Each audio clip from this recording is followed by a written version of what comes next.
प्यारी संगत को गुरुजी के पावन जन्मदिन पर सबीना कोचर की तरफ से हार्दिक बधाई। आप सबको ये दिन बहुत बहुत मुबारक हो। गुरुजी मुझे अक्सर कहा करते थे, शुरू से सुनाई। तो मैं शुरू से उस दिन पे ले चलती हूँ आपको जब हमने गुरुजी के बारे में सुना और हमें बिल्कुल उस समय विश्वास नहीं आया, क्योंकि एक इंटेलिजेंट माइंड हमेशा इंटरफेयर करता है ऐसी बातें मानने में। जब गुरुजी के पास पहुंचे तो उन्होंने बोला, इंटेलिजेंस बुए तो बार। That meant keep your intelligence outside the door when you come to me. He said, यहाँ मेरी ब्लेसिंग्स चलती हैं, यहाँ कुछ साइंटिफिक नहीं चल रहा। और उसके बाद जब गुरुजी को हमने बताया कि हम किस लिए आए हैं, मेरा बेटा 7 साल का था और क्योंकि वो हर महीने बुखार में तड़पता था, मैं चाहती थी कि उसका ये कल्याण गुरुजी करें। दवाइयाँ उस पे एक को छोड़ के बाकी कोई और असर नहीं कर रही थी। गुरुजी ने सिर्फ इतना कहा कि सोने का ओम पिना दो और घर में चावल बनाना और खाना बंद कर दो। जब मैंने उनको बताया कि जॉइंट फैमिली है, तो उन्होंने बोला, तू, तेरा घर वाला, तेरे दोनों बच्चे सारी उम्र ना चावल खाएंगे ना बरतेंगे। हाँ, जब गुरुजी की गद्दी लगती है या जब गुरुजी आप उसे लंगर में ब्लेस करके देते हैं तो हमें अलाउड था। मेरी टांगें बहुत दर्द करती थी और इलाज सारे मैं करा चुकी थी, लेकिन मर्ज पता नहीं चलता था। प्रॉब्लम इतनी ज़्यादा परसिस्ट करती थी कि कई बार चीखें निकल जाती थी। गुरुजी ने मुझे सिर्फ इतना बोला कि इतनी देर तू यहाँ बैठी रही, क्या तुझे दर्द हुई? आज के बाद नहीं होगी। और वो दर्द मेरी लौट के कभी आई नहीं। इस बात को 25 साल होने को आ रहे हैं। मेरे फादर को लिम्फोमा बताया गया, जो एक गुरुजी के सिर्फ जाने पे हमें जब वहाँ मौका मिला कि गुरुजी से हम कुछ कहें, लेकिन हम कुछ कह नहीं पाए और हम वहाँ से बिना कहे चले आए। गुरुजी ने एक जगह जहाँ वो किसी के घर ब्लेस करने जा रहे थे उनको, वहाँ हमें बुलाया और वहाँ बुला के मुझे बोला, तेरे प्यो दा कैंसर ठीक कर दिता है मैं। अस्पताल में कैंसर ठीक होने लगा, रिपोर्टें अलग अलग आने लगी और फाइनली रिपोर्टों में नज़र ही नहीं आता था। गुरुजी ने इतने कल्याण करे। मेरी मदर, क्योंकि शिरडी साईं में बहुत आस्था रखती हैं, शुरू में उनको मुश्किल हुई गुरुजी के बारे में विश्वास करने में। तो उन्होंने मुझसे यही कहा कि शायद कोई कोइंसिडेंस हो गया होगा। तो गुरुजी ने उसका जवाब बाद में मुझे दिया कि कोई कोइंसिडेंस नहीं होता, मेरी पूरी शक्ति लगती है। और तू अपनी माँ की फिक्र मत कर, उसको मैं एक दिन में ही दिखा दूंगा कि मैं क्या हूँ। उसको बोल घर बैठे, उसके घर बैठे ही ब्लेसिंग्स। फैमिली का जब एक भी मेंबर मेरे पास आ जाता है तो पूरी फैमिली का कल्याण हो जाता है। तेरी माँ को घर बैठे ब्लेसिंग्स। कुछ टाइम बीता और मेरी मदर एक रिपोर्ट लेके खड़ी, suspected tuberculosis of the small intestine and rectum colon cancer. पहले ही उनकी डायबिटिक काउंट जो था वो बहुत हाई आता था और उनका ब्लड प्रेशर भी बहुत हाई रहता था। गुरुजी को ये बातें पता थी और मैंने मम्मी को बोला कि वहाँ आपको अब कुछ बोलना भी नहीं होता। गुरुजी की जहाँ सभा लगती है, आप चाय प्रसाद ग्रहण करिए, लंगर छकिए और घर को चलिए। आपने जो बात करनी है, गुरुजी कहते हैं, मुझसे टेलीपैथी से बात करो, मन में बात करो। किसी को भी कुछ बोलने की ज़रूरत नहीं है वहाँ कि तुम क्यों आए हो, तुम्हारा क्या मर्ज है। ही सेड, मेरे साथ बात करो डायरेक्टली। तो मैंने मम्मी को पूछा कि आपने कुछ कहा, मन में आपने गुरुजी से बात करी? तो मुझे हंस के कहती हैं कि तू कहती है ना अंतर्यामी है, तो अंतर्यामी को बताने की भी क्या ज़रूरत मुझे। अगले दिन जब हम अस्पताल उन्हें लेके गए उनके चेकअप के लिए, तो डॉक्टर ने हमें बोला कि आपको बाहर वेट करना पड़ेगा। जब मैं निकलने लगी उस कमरे से तो मुझे कहती हैं कि क्या तेरे पास गुरुजी की कोई फ़ोटो है? एक छोटा स्वरूप गुरुजी ने मेरे को दिया था, तो वो मेरे पास था और मैंने उनके रोब से उसको क्लिप ऑन कर दिया। डॉक्टर से गुजारिश करी, इसे प्लीज़ उतारिए मत। तो जाते जाते मैंने उनको बोला, साईं भली करेंगे। तो मुझे कहती हैं, गुरुजी भली करेंगे। So that was her first step, I think, towards Guruji, and without any ifs and buts in her mind. खैर रिपोर्ट ये आई कि सारी पाइपें उनकी क्लियर हैं और जो जो रिपोर्टों में लिखा था ऐसी कोई चीज़ है ही नहीं उनको। डॉक्टर ने बोला कि 1 हफ्ते पहले जब ये आई थी तो हालत बिगड़ रही थी। मैंने सोचा कि मैं एक बार आपको दोबारा बुला के ये सारे टेस्ट दोबारा करूं, लेकिन उस समय कुछ भी नहीं निकला और बिल्कुल क्लियर पाइप्स थी। जब गुरुजी को थैंक यू बोलने गई तो गुरुजी ने धीरे से उनको बोला, जा अपनी डायबिटीज़ चेक करा ले। तो जब चेक कराया तो वो बिल्कुल नॉर्मल लिमिट में आया। कुछ दिन के बाद उनका काउंट थोड़ा सा बढ़ा और 140 हुआ। मुझे कहती हैं कि तू गुरुजी की जा रही है ना, तो उनको बोलना कि मेरी ना डायबिटिक काउंट फिर से ऊपर चली गई है। मैंने कहा जी मैं ऐसी कोई बात नहीं करूँगी, क्योंकि गुरुजी ने मनाही करी है कि जिसको भी मेरे साथ बात करनी है वो डायरेक्ट कनेक्शन रखे, मेरे से डायरेक्ट बोले। तो आप घर बैठो, आप घर बैठ के ही उनसे अरदास करो, वो आपकी सारी बातें सुन रहे हैं। तो कहती नहीं तू बोल देगी। मैंने कहा मैं बिल्कुल नहीं बोलूँगी, और ये कह के मैं चली आई। जैसे ही मैं मंदिर के अंदर घुसी, गुरुजी ने इशारा करके मुझे बुलाया और मुझे बोला, जो औरत तेरी माँ की तरह मोटी होती है और 40 साल से ऊपर उसकी उम्र हो गई होती है, अगर 140 उसका डायबिटिक काउंट आ भी गया तो क्या? कोई डरने वाली बात नहीं है, कोई फिक्र उसको करने वाली बात नहीं है। उसको मैंने ठीक कर दिया है और उसको बोले ऐश कर, बस दवाई अपनी खाती रहेगी, ठीक रहेगी। तो जो गुरुजी ने उनके लिए ठीक सोचा और जैसे गुरुजी ने उनको ब्लेस करने की सोची, गुरुजी ने वही किया। उसके बाद मेरे फादर इन लॉ एक दिन बहुत बहुत डिस्कम्फर्टेड थे। वो बैठ नहीं पा रहे थे क्योंकि उनकी टेल बोन बहुत परेशान कर रही थी उनको, और दवाई देने के लिए खाना खाना ज़रूरी था, उनसे वो भी नहीं खाया जा रहा था। तो ये कश्मकश चल रही थी और मुझसे ये देखा नहीं जा रहा था। गुरुजी का फ़ोन आया मेरे हस्बैंड को, सबीना नु फ़ोन दे। तो तरुण ने मुझे फ़ोन ला के दिया और फ़ोन लेते ही गुरुजी ने पहली चीज़ ये पूछी, की गल है? मैं कहा गुरुजी पापा को ऐसे ऐसे दर्द हो रही है और बहुत डिस्कम्फर्टेड हैं वो। तो उन्होंने ये बोला कि दरानी नु नाल ले, मतलब मेरी सिस्टर इन लॉ को, और फटाफट बाज़ार भागो और वहाँ पे एक क्रीम कलर का लहंगा जिस पे लाल पट्टा हो नीचे, वो लेकर आओ। और उन्होंने कुछ स्पेसिफिकेशंस बताई उसकी। तो हमने कुछ नहीं सोचा, हम फटाफट जैसे तैसे पापा को दवाई दी और वहाँ से हम निकले। उनकी एक बात थी गुरुजी की, उन्होंने कही थी, जितनी जल्दी तू मेरे पास ये लेकर आएगी उतनी जल्दी तेरे ससुर की ये दर्द चली जाएगी। हम भागे मार्केट में, हमने सोचा कि ये तो बड़ा आम रंग है, बड़ी जल्दी से मिल जाएगा। एक दुकान, दूसरी दुकान, तीसरी दुकान, वो चीज़ जो स्पेसिफिकली मांगी थी उन्होंने वो कहीं मिल ही नहीं रही थी। बीच में गुरुजी का फ़ोन आया, मुझे कहता है मिल गई? मैं कहा नहीं जी महाराज, हाली भी सर्च कर रहे हैं। तो फिर मैंने उनको डिस्क्राइब करा कि ऐसी ऐसी चीज़ मिल रही है, ये ले आऊँ? ही सेड फटाफट देख, फटाफट देख। And he was always in a tearing hurry. जब भी वो कोई कमांड देते थे वो इस कदर से होता था कि ये टाइम वेस्ट नहीं करना है, इसको फटाफट करना है। देन अगेन फिर हम दोनों जने सर्च करे सर्च करे सर्च करे, और फाइनली हमें वो मिल गया जो हमें चाहिए था। और हम करीबन शाम के 6 बजे गुरुजी के पास पहुंचे। कोई बात गुरुजी ने हमसे और नहीं पूछी, हमें लंगर छकाया और घर को जाने के लिए बोला। जैसे ही मैं घर पहुंची, मैं पापा के कमरे में गई और मैंने उनको पूछा, मैंने कहा पापा आपका हाल क्या है? तो उन्होंने बोला बेटा दर्द तो अब नहीं है, चली गई दर्द, तो मैं तब से कंफर्टेबल हूँ। तो मैंने कहा कि कब आप कंफर्टेबल हुए? तो कहते हैं वो टाइम का तो मुझे पता नहीं, लेकिन वो 6 बजे वो सीरियल आता है ना, मैं वो देख रहा था। So that time also was absolutely right. जिस टाइम हम पहुँचे और जिस टाइम पापा ने बताया, वो टाइम बिल्कुल टैली कर रहा था।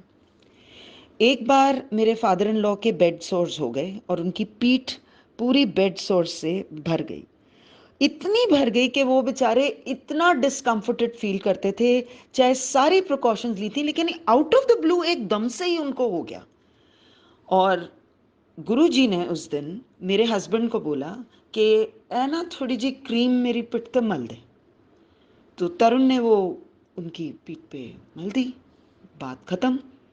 हम जब घर आए और घर आके हमेशा पापा के कमरे में जाते थे, तो उनका हालचाल पूछा तो उन्होंने बोला कि मुझे आराम है। अगले दिन जब सुबह पापा को नहलाने के लिए तरुण ने देखा कि उनकी पीठ बिल्कुल क्लियर है, एक भी दाग नहीं उसके ऊपर, एक भी फोड़ा नहीं, सोर नहीं, कुछ नहीं, बिल्कुल क्लियर। तो ये गुरुजी ही कर सकते हैं और किसी के बस की बात नहीं थी। एक दिन तरुण और मुझे, मेरे हस्बैंड और मुझे, गुरुजी ने बोला कि फटाफट गाड़ी लेकर आओ, मेरे को जाना है कहीं। तो हमें वो ले गए गुरुद्वारा बंगला साहिब दिल्ली का। गुरुजी ने उस दिन पीले रंग की लुंगी कुर्ता पहना था और जल्दी से गाड़ी से निकले वो, और हम उनके पीछे पीछे भागे। अब नॉर्मली आप मेन एंट्रेंस से एंटर करेंगे, लेकिन गुरुजी ने मेन एंट्रेंस के साथ लेफ्ट पे एक सीढ़ी थी, वो बिना किसी को कुछ कहे अपनी बस लुंगी उन्होंने संभाली और वो सीढ़ियां चढ़ गए। हम उनके पीछे पीछे चढ़ गए। तो वो पहले एक फ्लोर पे गए जहां पे पाठी पाठ करते हैं। वहां जैसे ही वो घुसे, नेचुरली वो पार्टियों ने पूछा कि आपको यहाँ परमिशन किसने दी आने की और आप कैसे आ गए, क्योंकि उस जमाने में गुरुजी के बारे में किसी को इतना पता नहीं था। तो गुरुजी ने कुछ नहीं बोला और गुरुजी जल्दी से और सीढ़ियां चढ़ गए और फिर वो छत पे पहुंचे। उतने में बड़े पाठी जी जो थे उनको इन्फॉर्म कर दिया गया था कि ऐसे ऐसे कोई शख्स और उनके साथ साथ ये दो लोग ऊपर चढ़ गए हैं, और नेचुरली वो देखने आए कि भाई ये क्या माजरा है। तो जैसे ही वो पाठी जी ऊपर आए, उन्होंने गुरुजी को पूछा कि आप बिना इजाजत के ऐसे कैसे ऊपर चढ़ के आ गए यहाँ पे। तो गुरुजी ने उसको उनको इशारा से बुलाया अपने पास और एक साइड में ले गए, कुछ बोला और पाठी जी गुरुजी के चरणों में गिर गए। उन्होंने मत्था टेका और उसके बाद वो हाथ जोड़ के खड़े हो गए। जो जूनियर पाठी जी थे जिन्होंने हमको फर्स्ट फ्लोर पे बोला था कि आप यहाँ क्यों आए, वो धीरे से गुरुजी के पास आए। मैं और गुरुजी साथ खड़े थे। तो धीरे से गुरुजी को कहते हैं, जी महाराज मेरा भी कल्याण कर दो। तो गुरुजी ने स्माइलिंगली उसकी तरफ देखा तो कहता है, जी मेरा ना जो भी मैं कमाना वो पूरा नहीं पैंदा मेरे परिवार ਨੂੰ। ਤੇ ਕਦੀ ਵੀ ਮੈਂ ਘਰ ਜਾ ਰਿਹਾ ਹੋਣਾ ਤੇ ਰਸਤੇ ਵਿੱਚ मेरे पैर गिर डिग जाते ने, तो दैट मेंट के मेरा पूरा नहीं पड़ता और मेरे जो पैसे हैं वो कभी कभी गिर जाते हैं अपने आप ही, मेरे जेब में से गिर जाते हैं। गुरुजी ने उसको डायरेक्टली देखा और बोला, राती लोकां दा पाठ पढ़दा है, क्योंकि वो पाठी थे। वो गुरु ग्रंथ साहब जी का पाठ पढ़ते थे, जैसे लोग अखंड पाठ रखवाते हैं और पाठी जी पढ़ते हैं। तो गुरुजी ने उसको ये बोला कि राती तू लोकां दा पाठ पढ़दा है, किने सफ़े पलट जांदा है, तेनू की लगदा है कि उदा हिसाब किताब नहीं होना। देन सडनली गुरुजी ने मेरी तरफ देखा और पॉइंट आउट करके मुझे बोला, आपे पाठ कितना करो, लोगों को पाठ नहीं कराना, अपना पाठ आप कितना करो। मैं तो डर सी गई कि एकदम से like what is this, but that man understood. And बड़े पाठी जी को गुरुजी ने पूछा कि दस की चाहता है तू। तो उन्होंने बोला, महाराज कोई अमरीका विच वधिया जिहा गुरुद्वारा होए, मैं उत्थे दा पाठी लगा। तो गुरुजी ने आगे से कोई जवाब नहीं उनको दिया। और कुछ साल बाद मेरे हस्बैंड और मैं जब गए गुरुद्वारे, तो हमने उन पाठी जी से मिलने का जिक्र किया। तो जवाब मिला कि वो तो जी कोई अमरीका में बड़ा सा गुरुद्वारा है, उत्थे दे पाठी लग गए ने ते इत्थे नहीं है। खैर उस दिन गुरुजी ने और लोगों को भी बुलाया संगत के, और पाठी जी को बोला कि यहाँ पे चटाई बिछवाइए और यहाँ लंगर सर्व होगा छत पे। तो कुछ लोग और बुलाए गए संगत के और वहाँ पे उनको लंगर छकाया गया। जब वो लोग लंगर छक रहे थे, मैं और गुरुजी बिल्कुल छत के एक कोने में गए जहाँ से गुरुजी जब नीचे देखें तो वो मेन एंट्रेंस को देख सकते थे वहाँ से। तो देखते रहे देखते रहे देखते रहे। उसके बाद धीरे से कहते हैं, नानक दुखिया सब संसार। मुझे दिल में ये आया कि क्या इन लोगों को पता है कि रब ऊपर खड़ा हुआ है और उनकी एक एक अरदास सुन रहा है। उस दिन गुरुजी ने एक्यूरेटली बताया, एक हमारे कोई जानकार आए हुए थे और उनकी वाइफ बहुत सेवा करती थी, तो गुरुजी ने वही जिक्र उनके सामने किया कि तू बहुत सेवा करती है। और that couple is so blessed, so blessed. उनका नाम गुरुजी ने दिया माल्टा, क्योंकि उनकी एक फ्रूट की दुकान थी और वो जूस की भी दुकान थी। तो वो बहुत ही हमारे अजीज़ हैं।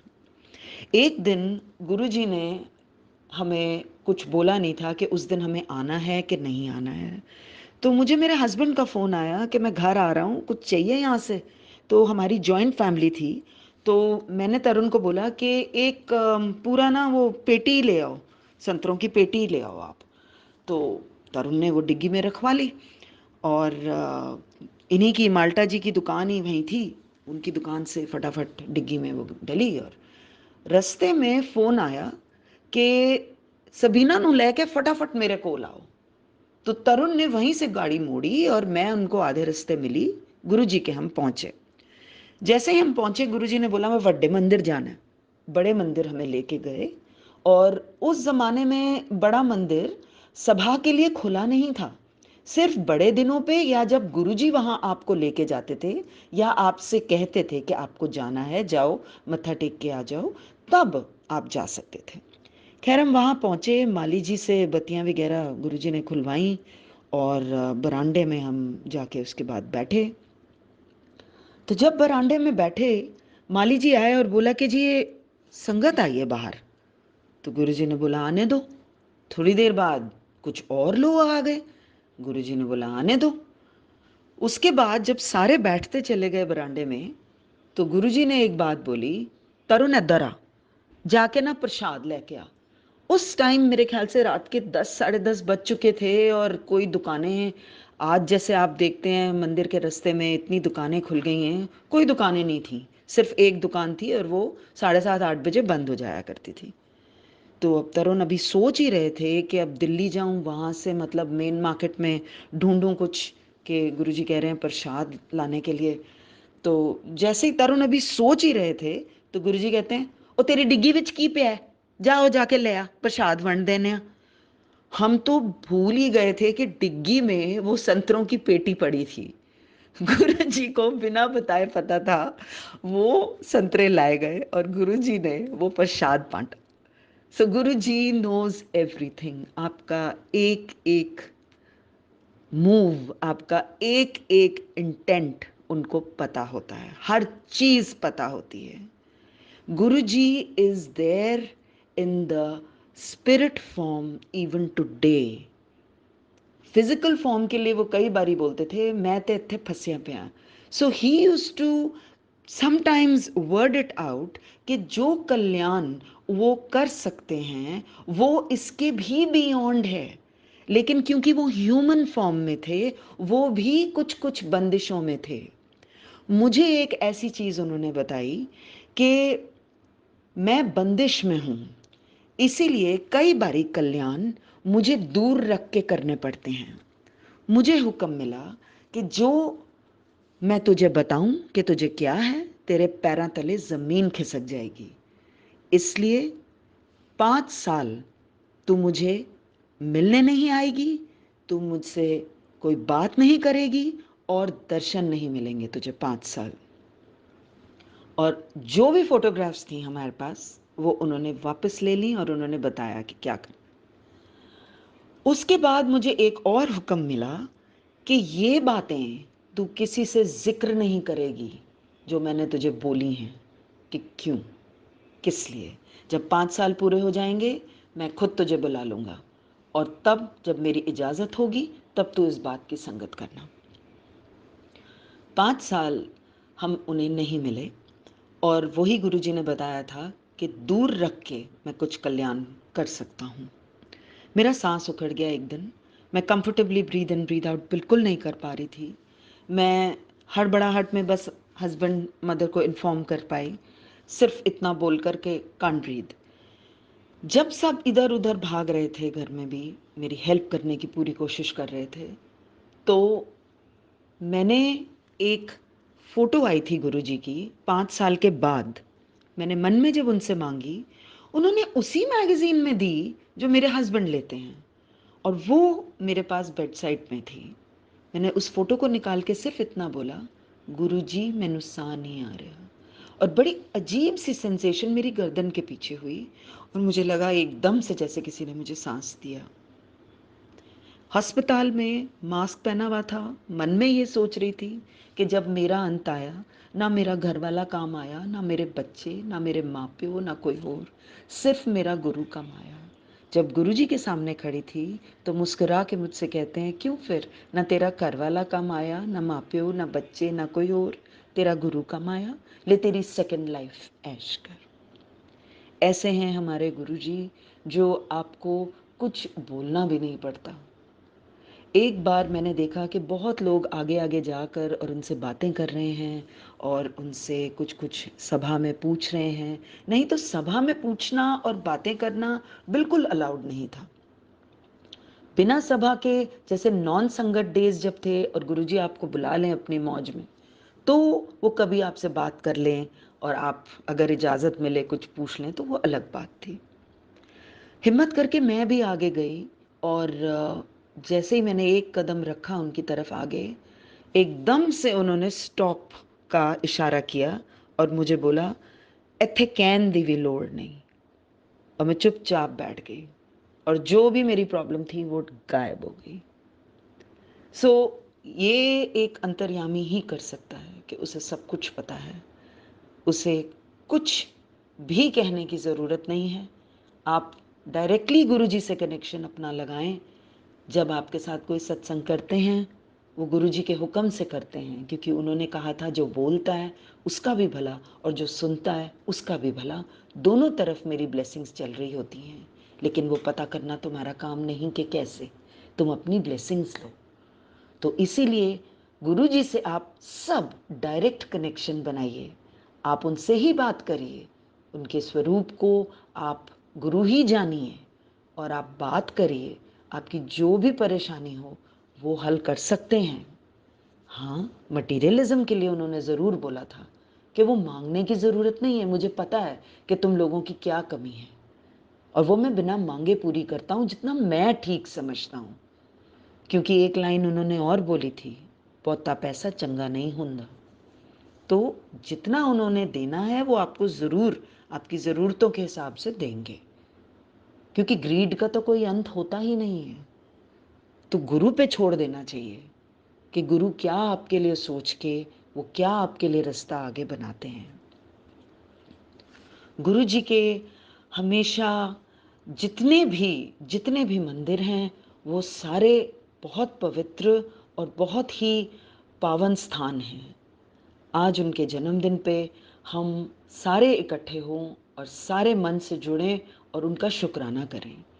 गुरुजी ने मुझे एक बात बोली, आँख, नाक, मुंह, कान आगे लगे हैं, पीछे क्यों नहीं?